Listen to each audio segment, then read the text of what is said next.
आज मैं आपको सुनाने आया हूं वो कहानी जब एक कंपनी ने भारत पर कब्जा करने की कोशिश की।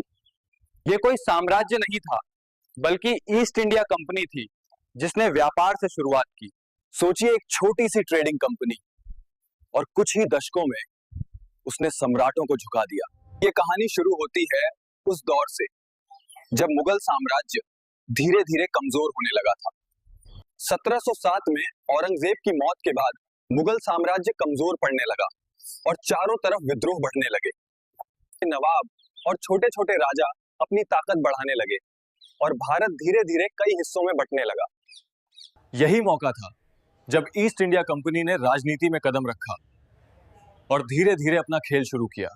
अब असली कहानी शुरू होती है जब एक ट्रेडिंग कंपनी ने व्यापार के बजाय शासन करने की कोशिश की। शुरुआत में ईस्ट इंडिया कंपनी कुछ खास नहीं थी, बस जहाज भरकर मसाले और कपड़े ले आती थी। पहले तो ये बस सौदे ही करते थे, पर धीरे धीरे भारत की राजनीति में दखल देने लगे। शुरुआत में सूरत, मद्रास और बॉम्बे इनके ठिकाने थे और धीरे धीरे यहीं से इनका दबदबा बढ़ा। सोचिए, व्यापार के नाम पर कंपनी ताकत जुटाने लगी और अब नजर सिर्फ व्यापार पर नहीं थी। यहीं से कहानी बदली। साधारण सी कंपनी अब राजनीति और साजिशों तक पहुंच गई। उस दौर में बंगाल भारत का सबसे अमीर सूबा था और उसकी सत्ता नवाब सिराजुद्दौला के पास थी। कंपनी अब सिर्फ व्यापार नहीं कर रही थी, वो बंगाल के किलों और सुरक्षा में भी दखल देने लगी थी। पहले तनाव बढ़ा, फिर टकराव हुआ और धीरे धीरे मामला युद्ध की तरफ बढ़ा। यहीं से शुरुआत हुई वो घटनाएं जो प्लासी तक पहुंची और वहीं से भारत का इतिहास हमेशा के लिए बदल गया। जब सिराजुद्दौला ने देखा कि कंपनी उसकी सत्ता को चुनौती दे रही है, तो तनाव और गहरा हो गया। 1757 में हुआ प्लासी का युद्ध। एक तरफ नवाब सिराजुद्दौला की बड़ी फौज और दूसरी तरफ कंपनी। नवाब की फौज बहुत बड़ी थी, लेकिन अंदर ही अंदर गद्दारी की चालें चल रही थीं। मीर जाफर ने कंपनी से पहले ही गुप्त समझौता कर लिया था और युद्ध के वक्त अपनी फौज पीछे हटा ली। धीरे धीरे नवाब की सेना टूटने लगी। उसी वक्त कंपनी की छोटी टुकड़ी अनुशासन के दम पर जीतने लगी। प्लासी की हार ने इतिहास की धारा बदल दी और यहीं से भारत की असली गुलामी शुरू हुई।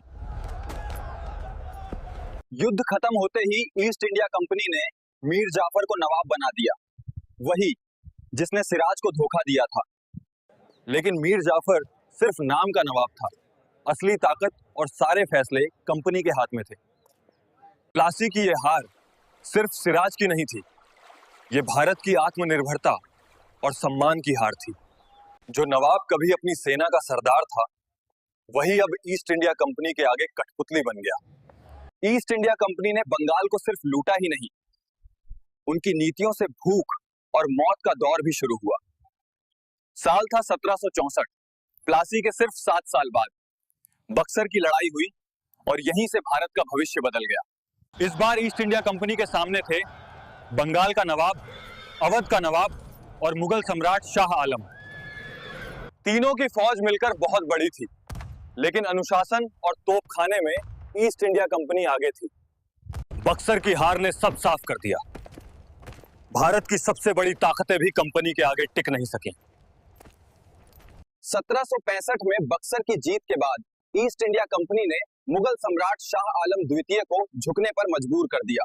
कंपनी अब सिर्फ तलवार से नहीं, बल्कि कागज और मुहर के दम पर भी भारत पर हक जताने लगी।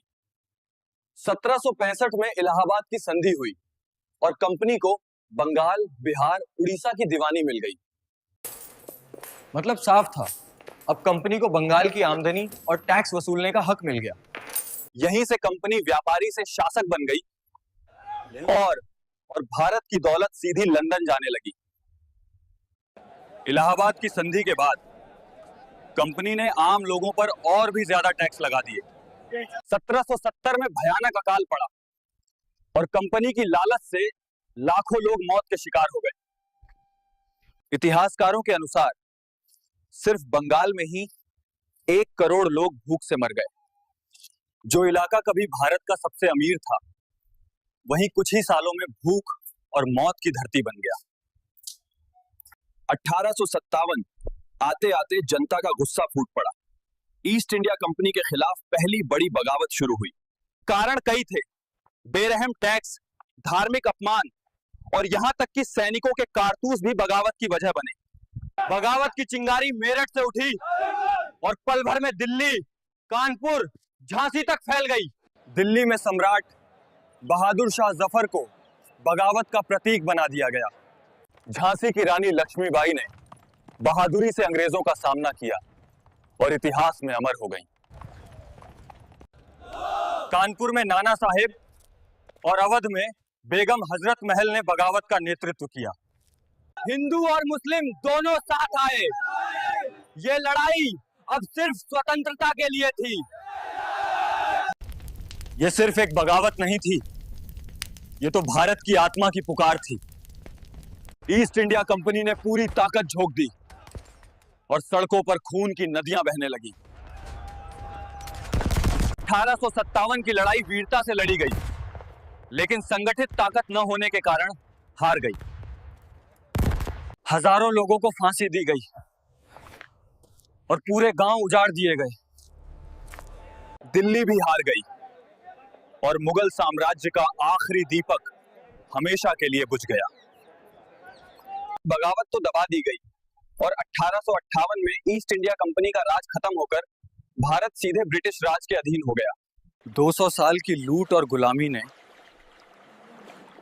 भारत की आत्मा तक को घायल कर दिया। आज हमें याद रखना है कि एकजुट भारत ही मजबूत भारत है। यही हमारी असली ताकत है। ईस्ट इंडिया कंपनी तो चली गई, पर उसकी कहानी हमें हमेशा याद दिलाती है कि आजादी आसान नहीं थी।